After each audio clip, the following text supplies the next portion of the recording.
ہندوستان کا ہی کوئی prime minister بن گیا. اسرائیل میں بڑی، آپ ان کی میڈیا دیکھیں تو وہ بھی خوش ہوئے. اور مغربی میڈیا جو مجھے جانتا ہے، ہندوستان کا میڈیا بھی مجھے جانتا ہے، ان کے اندر بھی ایک رجیم چینج کو کسی نے اٹھایا نہیں، کیونکہ وہاں بڑا برا سمجھا جاتا ہے کہ باہر سے بیٹھ کے کسی ایک جمہوریت کو گرایا جائے. تو آج وہ آگے چل رہی ہے وہ سازش، اور میں اس سازش کی آج پہلے ایک چیز سے شروع کرتا ہوں. اس خوفناک سازش کے اندر ایک پلان بنا ہوا ہے کہ ملک کی سب سے بڑی پولیٹیکل پارٹی کو اپنی فوج کے ساتھ لڑا دیا جائے. یعنی ہمیں اور فوج کو ایک ایسا پیش کیا جائے کہ ہم ایک دوسرے کے کوئی مخالف ہیں، اور یہ ایک پلان کر کے کیا جا رہا ہے. میں صرف جو آپ سب دیکھ رہے ہیں، میں آپ کو یاد کرانا چاہتا ہوں کہ جب ہماری گورنمنٹ چل رہی تھی تو سب سے زیادہ تنقید جب آتی تھی ہندوستان سے میرے اوپر، تو وہ یہ کیا کہتے تھے کہ عمران خان فوجیوں کا، پاکستانی فوج لے کے آئی ہوا ہے، ان کا پتلا ہے. سب سے زیادہ یہ کرتے تھے، اور مسلسل ان کو تکلیف تھی کہ جی یہ فوج اور گورنمنٹ ایک ہی پیج پہ چل رہی ہے. آپ کو پتہ نہیں اس چیز کا علم ہے یا نہیں، یا یاد ہو یا نہ ہو، کہ ایک ہمارے سوشل میڈیا کے جنونی نوجوانوں نے ایک چیز، ایک بے نقاب کیا جس کو کہتے تھے یورپین یونین کی ڈس انفارمیشن لیب. یہ کیا تھی؟ اس میں تقریباً 800 فیک سائٹس تھی، اور یہ فیک سائٹس کیا کر رہی تھی؟ یہ مسلسل پاکستان کے خلاف پروپیگنڈا کر رہی تھی، جس میں کئی پاکستان کے صحافی بھی شامل تھے. کئی وہ لوگ شامل تھے جو آج اس امپورٹڈ حکومت کے ساتھ اب نظر آتے ہیں. اور یہ کیا کہہ رہے تھے؟ دو لوگوں کو اٹیک کر رہے تھے، ایک عمران خان کو اور ایک پاکستانی فوج کو، اور تکلیف یہ تھی کہ یہ ساتھ چل رہے ہیں. اب میں آپ کو ذرا تھوڑا پیچھے لے جاؤں کہ جب ممبئی کے اٹیک ہوا، دہشت گردی کا اٹیک ہوا ممبئی میں، تو آصف زرداری نے ایک بیان دیا تھا کہ پاکستان کا جو DTIS ہے اس کو ممبئی بھجوایا جائے. یعنی سوچیں کہ اپنا ملک کا اس وقت صدر تھا، کہتا تھا اس کو ممبئی بھجوایا جائے. اور پھر یہی آصف زرداری حسین حقانی کے ذریعے امریکنوں کو میسج پہنچاتا ہے کہ امریکنوں کو کہہ رہا ہے کہ پاکستان کی فوج سے آصف زرداری کو بچائیں. اور دوسری طرف نواز شریف، یہی جب ممبئی اٹیکس ہوئے تو اس نے نواز شریف سب سے پہلے بولا کہ وہ جو ایک لڑکا وہ کون سے گاؤں میں تھا پاکستان میں جدھر سے اٹیک ہو. اس نے کم باکر کو ایک انٹرویو دیا تھا، اور اس نے اس انٹرویو میں بتا دیا کہ وہ پاکستان سے ہے. یعنی پہلے ہی ایک بہت بڑا ایک پاکستان کے خلاف ایک مہم چلی ہوئی تھی، اور خاص طور پہ ISI اور پاکستانی فوج کو ٹارگٹ کیا جا رہا تھا. تو نواز شریف نے پہلے کہا یہ. پھر ڈون لیکس کیا تھی؟ ڈون لیکس کے اندر نواز شریف، اس کی گورنمنٹ باقاعدہ یہ کہتی ہے کہ جو دہشت گردی ہندوستان کے خلاف ہو رہی ہے اس میں پاکستان کی ISI ملوث ہے، پاکستان کی فوج. اور نریندر مودی بار بار پاکستان کے سپہ سالار جو تب تھے جنرل رحیل، بار بار یہ کہتے تھے کہ وہ دہشت گرد ہے، دہشت گردوں کا سردار ہے. اور نواز شریف اس کو شادی پہ بلا رہا تھا، اسی نریندر مودی کو. اسی نریندر مودی کو جب کھاٹمانڈو کے اندر سارک کانفرنس ہوتی ہے تو برکا دت جو ان کی لیڈنگ جرنلسٹ ہیں، وہ اپنی کتاب میں لکھتی ہے کہ چھپ کے سائٹ پہ نواز شریف نریندر مودی سے میٹنگ کر رہا تھا، اور اس کو یہ کہہ رہا تھا کہ میں اپنی فوج سے مجھے بچائیں، یعنی اپنی فوج سے ڈر کے. اب یہ وہ لوگ ہیں جو آج ہمیں کہہ رہے ہیں کہ ہم جناب غدار ہیں. ان لوگوں کے پیسے باہر پڑے ہیں، ان کی اربوں ڈالر باہر پڑے ہوئے ہیں، ان کی کرپشن جو یہاں سے پیسہ چوری کر کے لے کے گئے اس کے اوپر داستانیں لکھی ہوئی ہیں، بیرون ملک کتابوں میں مینشن ہے، BBC کی ڈاکیومنٹری میں ان کی چوری کا مینشن ہے کہ یہاں سے چوری کر کے پیسہ لے کے گئے، یہاں ان کے اوپر پتہ نہیں کتنے کرپشن کیسز ہیں. تو آج یہ بتایا جا رہا ہے کہ ہم اپنی فوج کے خلاف ہیں اور یہ اب محب وطن وہ پاکستانی بن گئے ہیں جو کہ آ کے ہمیں غدار کہہ رہے ہیں. دیکھیں یہ سازش اتنی خطرناک ہے کہ اگر ایک ملک کی سب سے بڑی جماعت کو اگر آپ اس کی فوج کے سامنے کھڑا کر دیں اور ان کے اندر اختلافات پیدا کر دیں، اس سے زیادہ ملک کو نقصان کوئی چیز نہیں پہنچا سکتی. میں 18 سال کا بھی نہیں تھا جب میں ایسٹ پاکستان میچ کھیلنے گیا، مجھے یاد ہے 1970 مارچ میں، اور میں میرا فرسٹ کزن تھے بریگیڈیئر شفیق، ان کے ساتھ ٹھہرا ہوا تھا. تب مجھے پتا چلا کہ وہ کتنی نفرت اپنی فوج کے اندر اور وہ بنگلہ دیش کی جو سب سے بڑی جماعت ہے اس کے اندر پھیل چکی تھی. اور اس کے بعد ہم سب جانتے ہیں کہ ہمارا ملک ٹوٹا. ہمیں پتہ ہے کہ ہمارا ملک جب آپ ایک سب سے بڑی جماعت اور فوج کے بیچ میں جو ہوا، یہ پاکستان کی تاریخ کا سب سے افسوسناک واقعہ کہ ہمارا ملک ٹوٹ گیا. آج وہی کوشش کی جا رہی ہے. ایک پارٹی ہے پاکستان کے اندر جو پوری فیڈرل لیول کے اوپر پارٹی ہے، سارے صوبوں کے اندر پارٹی ہے، سب سے بڑا ووٹ بینک اس پارٹی کا ہے. وہ پارٹی اوپر سے لے کے گلگت سے لے کے قبائلی علاقے سے لے کے کوئٹہ سے لے کے کراچی، سندھ، پنجاب، سارے ملک میں آج وہ سب سے بڑی پاکستان کی پارٹی ہے. اور یہ سازش کی جا رہی ہے، اور سازش وہ لوگ کر رہے ہیں جو اس بیرونی سازش کا حصہ ہیں، کولیبریٹرز ہیں. اور وہ سازش کیوں کر رہے ہیں؟ اب میں بتاؤں ہوا کیا. پہلے ہماری گورنمنٹ گرائی گئی، انہوں نے سمجھا کہ ختم ہو جائے گا. یہاں جب گورنمنٹ جاتی ہے لوگ مٹھائیاں بانٹتے ہیں، وہ پبلک سڑکوں کے اوپر آ گئی. پھر ہم نے ایک پرامن احتجاج کرنا تھا 25 مئی کو.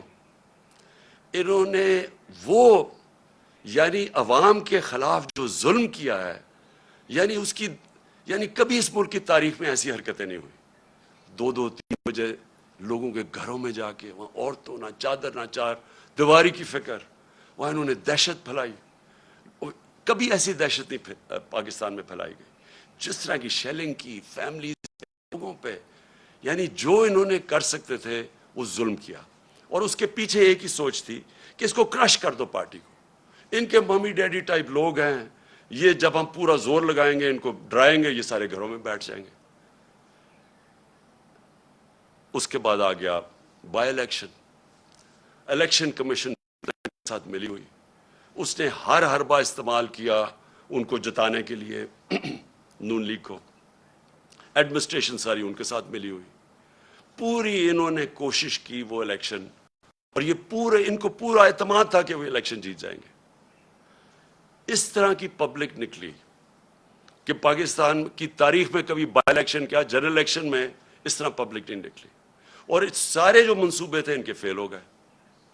اور یہ ساری جماعتوں نے مل کے الیکشن لڑا اور وائپ آؤٹ ہو گئی پنجاب سے. اس کے بعد اور خوف مزید آ گیا ان کو. اور اب یہ جو مرحلہ جس میں ہم اب آ رہے ہیں، یہ اب وہ مرحلہ ہے. اب یہ کیا کوشش کر رہے ہیں؟ پہلے تو یہ جو سارا پوری کیمپین کی ہوئی ہے کہ کسی طرح ہماری اور فوج کے بیچ میں ہماری لڑائی شروع ہو جائے. دوسری چیز کہ انہوں نے اب پورا پلان بنایا ہوا ہے کہ ہمیں پارٹی کو توڑنے کا. پلان کا سب سے پہلی چیز آپ کے سامنے آ گیا الیکشن کمیشن نے، جو یہ فورن فنڈنگ کیس ہے. اب فورن فنڈنگ کیس کے اندر کچھ بھی نہیں ہے. یہ صرف یہ کہنے کی کوشش کر رہے ہیں کہ بیرون ملک پاکستانی جب وہ پیسہ بھیجتے ہیں تو وہ فورن فنڈنگ ہے. وہ پارٹی جس کی پاکستان کی تاریخ میں پہلی دفعہ جس نے ایک باقاعدہ پولیٹیکل فنڈ ریزنگ کی ہے، جس کا کوئی اس ملک کے اندر کوئی نہ کبھی کسی نے پہلے کی، اور نہ یہ وہ پارٹیز جن کے سربراہوں کو لوگ کرپٹ سمجھتے ہیں وہ کبھی فنڈ ریزنگ نہیں کر سکتی. تو وہ پارٹی جس نے پولیٹیکل فنڈ ریزنگ کی، جس پارٹی نے باقاعدہ 40,000 ڈونرز کے نام دیے ہوئے 2012 میں 40,000 لوگ، وہ لوگ خود کال کر کے کہتے ہیں کہ ہاں ہم ڈونر ہیں. ان میں سے کئی لوگوں کو انہوں نے بتا دیا کہ جی کوئی فورن نیشنل وغیرہ، جو ان کو کئی پاکستانیوں کو بنا دیا کہ جی یہ تو غیر ملکی ہے. وہ پارٹی جس نے فنڈ ریزنگ کی، جس کی ساری آڈٹ رپورٹس ہیں، جس کی ایک ایک چیز ہمارے سامنے ہم نے ان کو الیکشن کمیشن کو دی ہے، اس پارٹی کے اوپر سارا نزلہ گر رہا ہے.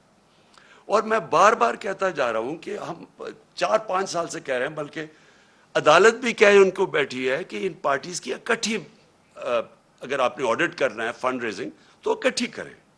میں صرف اس لیے کہہ رہا تھا، میں کیوں چاہتا ہوں کہ اکٹھی ہو، کیونکہ مجھے پتا ہے ہم نے کیسا پیسہ اکٹھا کیا ہے. مجھے پتا ہے کہ ہم نے کیونکہ لوگوں نے ہمیں پیسے دیے ہوئے تھے، ہم نے اپنی ساری آڈٹ رپورٹس، پوری ہماری بکس تیار ہے. مجھے اتنا بھی پتا ہے کہ ان 2 پارٹیز کے پاس کچھ بھی نہیں ہے، نہ ان کے پاس کسی نے ان کو پیسے دیے آج تک، نہ کوئی پیسے دے گا ان کو، نہ ان کے پاس کوئی آڈٹ رپورٹس ہے، نہ ان کے پاس کوئی بکس ہیں، نہ ان کے پاس کوئی ڈونر بیس ہے. یعنی کدھر سے پیسہ آیا ان کے پاس؟ یہی الیکشن کمیشن عدالت کے آرڈر کے باوجود انہوں نے صرف تحریک انصاف کو کٹہرے میں کھڑا کیا ہوا، اور اتنی جھوٹی رپورٹ بنائی ہے، ایسی ایسی چیزیں اس رپورٹ میں لکھی ہیں جو جس دن میں چیلنج کرتا ہوں، جس دن اس کے اوپر صحیح معنی میں عدالت کے اندر یہ تفتیش ہوگی، میں یہ چیلنج کرتا ہوں کہ پاکستان میں یہ ثابت ہوگا کہ ایک پارٹی نے اس ملک کے اندر صحیح معنی میں پیسے اکٹھے کیے ہیں جو پولیٹیکل فنڈ ریزنگ ہوتی ہے. اور الیکشن کمیشن ان کے ساتھ مل کے کیا کوشش کر رہی ہے، وہ اس پارٹی کو جس نے سارے ایک ریکارڈز کر کے اور ساری پولیٹیکل فنڈ ریزنگ جو ہوتی ہے ساری دنیا میں وہ کی ہے، اس کو کوشش کر رہے ہیں بین کرنے کی. اس سازش کا حصہ، یہ وہی سازش کا حصہ ہے کہ کسی طرح، کیونکہ اب ان کو یہ آپ ہرا نہیں سکتے، الیکشن آئیں گے تو یہ جیت جائے گی، تو اس کو آپ ٹیکنیکلی ناک آؤٹ کرو. تو ایک وہ انہوں نے عارف نقوی کا نام لے لیا.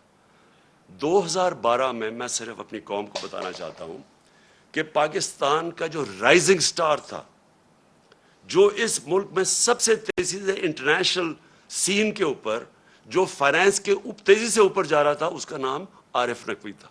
اس نے کراچی الیکٹرک، ہم نے نہیں اس کو کراچی الیکٹرک کی پرائیویٹائزیشن کی، وہ ان 2 پارٹیز کے دور میں وہ اس کو کراچی الیکٹرک کی اس کو دی گئی تھی پرائیویٹائزیشن میں.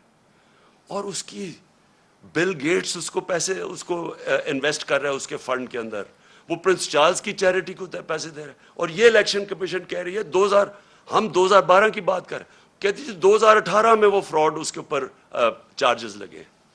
یعنی اس لیول پہ انہوں نے جا کے کوشش کی ہے کہ کسی طرح ہمیں ڈسکریڈٹ کرے، اور میرا نام لے دیا کہ جی اس نے سرٹیفکیٹ دیا ہوا ہے اور وہ اس نے کنسیل کیا اکاؤنٹس.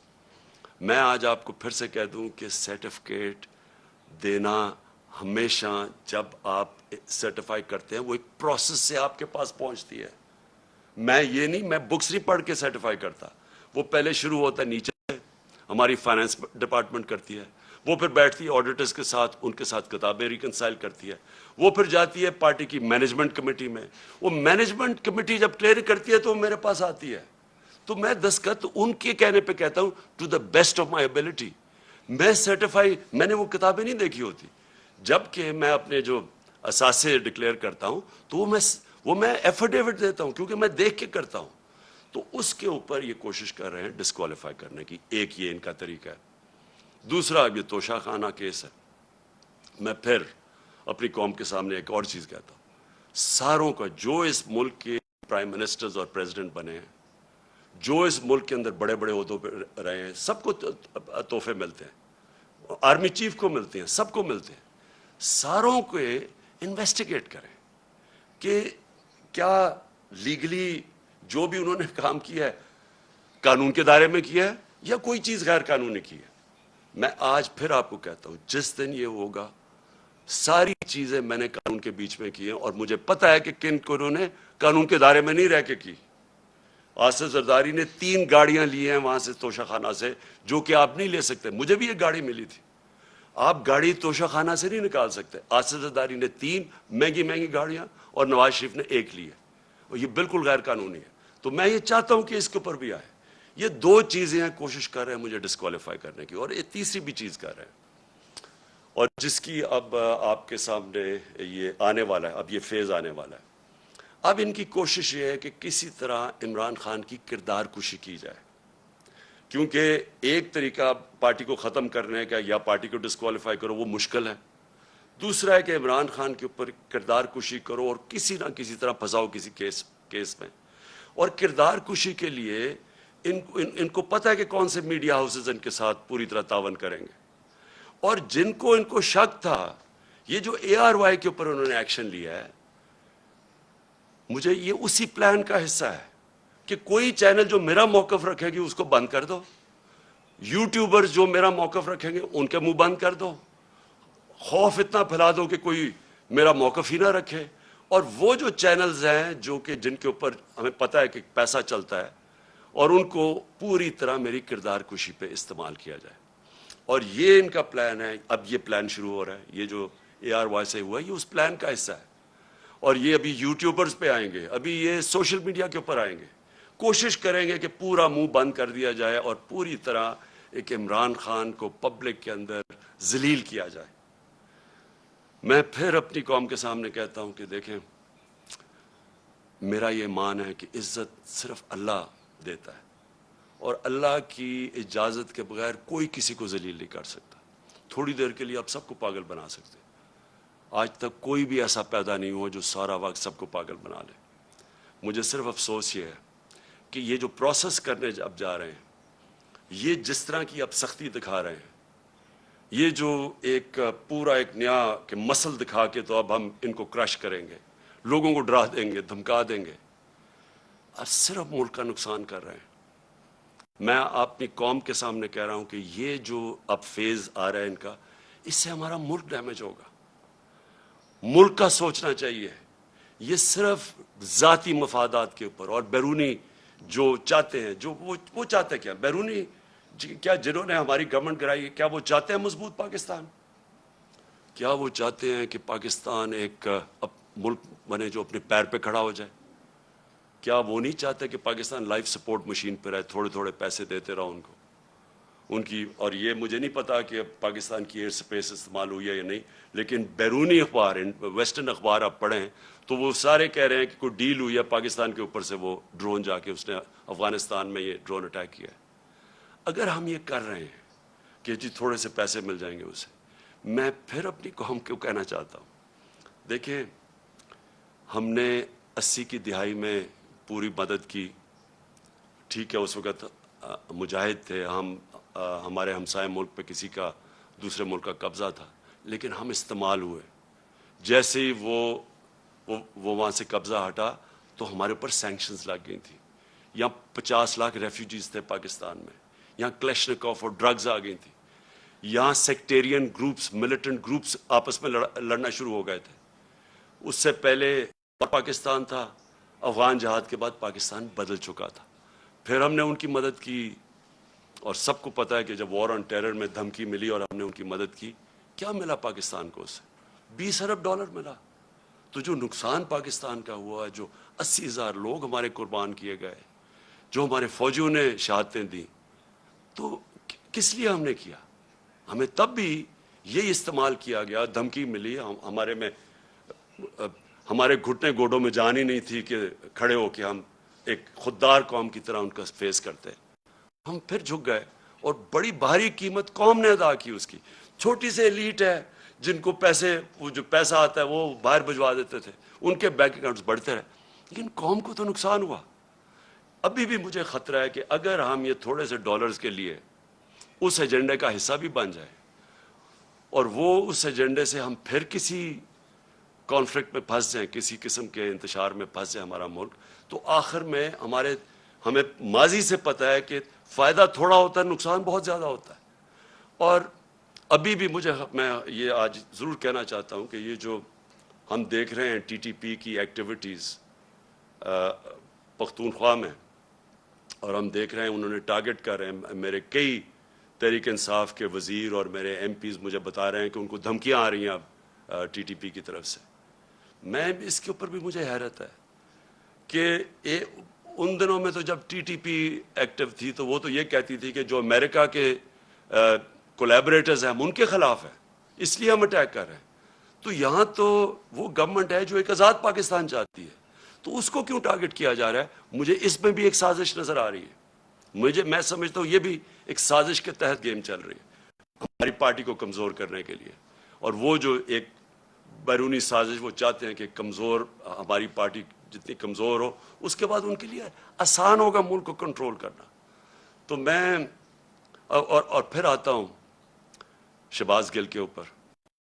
دیکھیں شہباز گل نے جو کہا اور اگر وہ قانون کے خلاف تھا تو بڑا آسان ہے. اس کا ہمارا آئین ملک کا ہمارا قانون ایک پروسیجر بتاتا ہے کہ اس کے اوپر چارج لگائیں، اس کو موقع ملے عدالت میں جا کے اپنی صفائی پیش کرنے کا.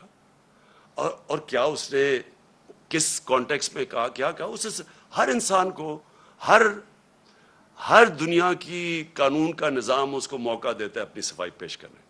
لیکن جو یہ ہوا اس کی گاڑی کو شیشے توڑ دیے، اس کو جس طرح اٹھایا، اس کے ڈرائیور کو مارا گیا، پتہ ہی نہیں کدھر غائب ہو گیا وہ. ہم ڈھونڈتے پھر رہے ہیں، پتہ چلوا رہے ہیں کہ جی وہ کدھر جی گیا. یہ کون سے قانون اور آئین کے مطابق ہوا؟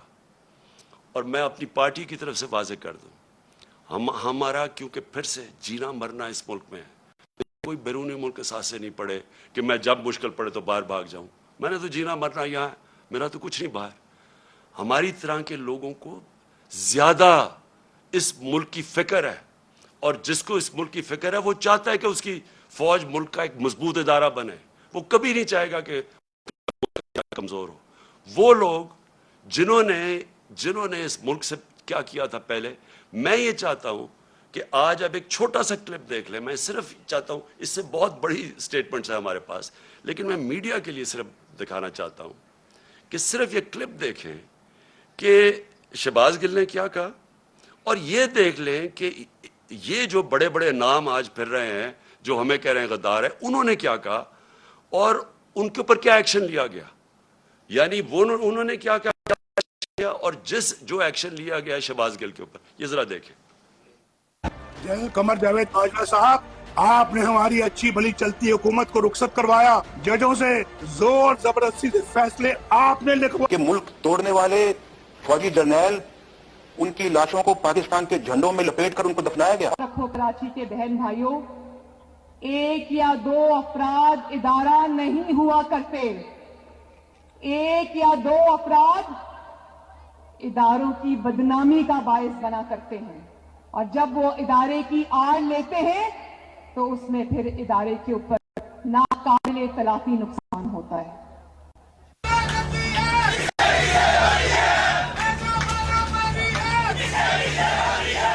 تو ہماری کردار کشی کرنا چھوڑ دو. اگر ہم نے آپ کی شروع کی تو پتہ نہیں پاکستان بننے سے آج تک کتنے جنرلوں کی شروع ہو جائے گی. بیٹی بھائی دو ایکیوزڈ ہیں، ان کی لسٹ لے کے جس دن ہم نے پریس کانفرنس کی تو آپ کی اینٹ سے اینٹ بڑھ جائے گی. اسرائیل کے وظیفوں پہ پلنے والے جرنیلوں، ریٹائر اپنے حدود میں رہو. کام کی ہڈیوں سے گوشت تک جو ہے انہوں نے نچوڑ لیا ہے اور اتار لیا ہے. ابھی نندن کی کیا بات کرتے ہیں. چیف آف آرمی اسٹاف تشریف لائے، پیر کانپ رہے تھے، پسینے ماتھے پہ تھے. شاہ محمود صاحب نے کہا کہ خدا کا واسطہ ہے اب اس کو واپس جانے دیں، چونکہ 9 بجے رات کو ہندوستان پاکستان پہ اٹیک کر رہا ہے. وہ کوئی ہندوستان نے اٹیک نہیں کرنا تھا، کچھ نہیں ہونا تھا، صرف گھٹنے ٹیک کے. اب تو میں چاہتا تھا کہ آپ خود یہ سن لیں، اس سے بہت زیادہ کلپس ہمارے پاس ہیں، اور میں اس لیے چاہتا تھا کہ آپ یہ سارے سن لیں کہ ان کے اگینسٹ کیوں کوئی ایکشن نہیں لیا گیا. یہ تو کلپس ابھی اویلیبل ہیں. کیا ان کے اوپر، اور ان کے اوپر تو ایکشن پہلے بھی لینا چاہیے. جو یہ سارا ڈان لیکس تھا اور جو میمو گیٹ تھا، یہ لوگ آج ٹھیک ہیں، اور ہم وہ پارٹی جس نے آج تک صرف اپنا ملک کا سوچا ہے، جس نے اس ساری جو جدوجہد ہماری ہوئی ہے، آپ یقین کریں کہ اگر کوئی بھی جس طرح ہم نے یہ مشکل وقت سے گزرے ہیں، جو ہمارے اوپر مشکلیں گزری ہیں، میں آج آپ کو کہتا ہوں کہ ہم نے ہر وقت صرف اور صرف پاکستان کا سوچ ہے. ہمارے پاس اس وقت اسٹریٹ پاور ہے, ہم سارے پاکستان کو بند کر سکتے ہیں. ہمیں صرف کہ ملک کے معاشی حالات آج ایسے ہیں کہ ہمیں اپنے ملک کی فکر کرنی چاہیے, اور اس لیے ہر چیز مظاہرے بھی کرتے ہیں تو پرامن. صرف 25 مئی کو ہمارا پرامن مظاہرہ تھا جب انہوں نے ہمارے پر انتہا کا ظلم کیا. آج تک کوئی ایک بتایا کہ ہم نے اپنے ملک میں کوئی توڑ پھوڑ کی, کوئی ہم نے اپنے ملک کو نقصان پہنچانے کی کوشش کی, جبکہ یہ وہ لوگ ہیں جنہوں نے اور جو چیزیں چھوڑے, جو انہوں نے اس ملک کو لوٹ کے باہر پیسہ لے کے گئے ہیں. یہ کیسے محب وطن ہو گئے؟ تو میں آخر میں صرف یہ چاہتا ہوں کہ یہ جو کوششیں ہو رہی ہیں سازش کر کے ایک ملک کی سب سے بڑی جماعت کو توڑنے کی, ہمارے لوگوں کو توڑنے کی بھی کوشش کی جا رہی ہے, اور کہ الیکشن میں کسی طرح یہ اتنے کمزور ہو جائیں کہ جب یہ الیکشن ہو, اور الیکشن کی پلاننگ کر رہے ہیں کہ یہ اتنے کمزور ہو جائیں اور پھر نواز شریف آئے وہاں سے انگلینڈ سے, اور اس کے بعد کہیں کہ جی دیکھیں عمران خان کو بھی ڈسکوالیفائی ہو سکتا ہے اور وہ بھی ہو سکتا ہے, ہم دونوں کو ایک ملا دیں, اور اس کے بعد یہ پھر وہی اسی الیکشن کے ذریعے الیکشن کروائیں. یہ گیم ہے بیسکلی کہ کسی طرح ہمیں چھوٹا کر کے کٹ ٹو سائز کریں. میرا اگلا سوال یہ ہے, جو بھی یہ پلاننگ کر رہے ہیں کیا یہ پاکستان کے لیے بہتر ہے؟ کیا پاکستان اس میں سے اس دلدل سے نکلائے گا؟ پاکستان کو تو اس وقت ضرورت پولیٹیکل سٹیبلٹی کی ہے کہ ایک تکڑی گورنمنٹ آئے, سٹیبل گورنمنٹ عوام کی پاور سے, جو پھر اس ملک کو اس دلدل سے نکال سکے. کیا اس میں یہ جو پلان بن رہا ہے, کیا اس میں پاکستان میں پولیٹیکل سٹیبلٹی آ جائے گی؟ اور جو بھی یہ پلان بنا رہا ہے کیا اس کو اپنی ذات کا سوچ رہا ہے یا ملک کا سوچ رہا ہے؟ یہ صرف تھوڑے سے لوگ اپنی ذاتی مفادات کے لیے اس ملک کو ادھر لے کے جا رہے ہیں, اور مجھے افسوس سے کہنا پڑتا ہے کہ خدا نہ خواستہ یہ ادھر نہ چلا جائے کہ ہم سب کے لیے اس کو نکالنے کے لیے اپنی اور نیشنل سیکیورٹی کمپرومائز کر دیں. ابھی بھی مجھے خطرہ یہ ہے کہ ابھی بھی ہم کوئی ایسے فیصلے نہ کر لیں جس سے ہماری نیشنل سیکیورٹی کمپرومائز ہو. صرف ایک راستہ ہے آج, اگر ہم نے اس سے نکلنا ہے صرف ایک راستہ ہے, اور وہ ہے صاف اور شفاف الیکشن. اگر ملک کو ہم نے اس مشکل سے نکالنا ہے, اس کے علاوہ صاف اور شفاف الیکشن کے علاوہ جو اور راستہ لیں گے ملک مزید اور نیچے جاتا رہے گا. جس طرح کی مہنگائی آج ہے, جس طرح کے لوگوں کے حالات ہیں, جس طرح کے بجلی کے بل ہیں, ہر چیز مہنگی, اور ابھی مزید اور مہنگی ہوگی کیونکہ ڈیویلیویشن جو ہوئی ہے, یہ ساروں سے عوام کے اوپر بوجھ بڑھتا جائے گا. اور پھر سے آخر میں صرف صاف اور شفاف الیکشن سے ہم اس سے نکل سکتے ہیں.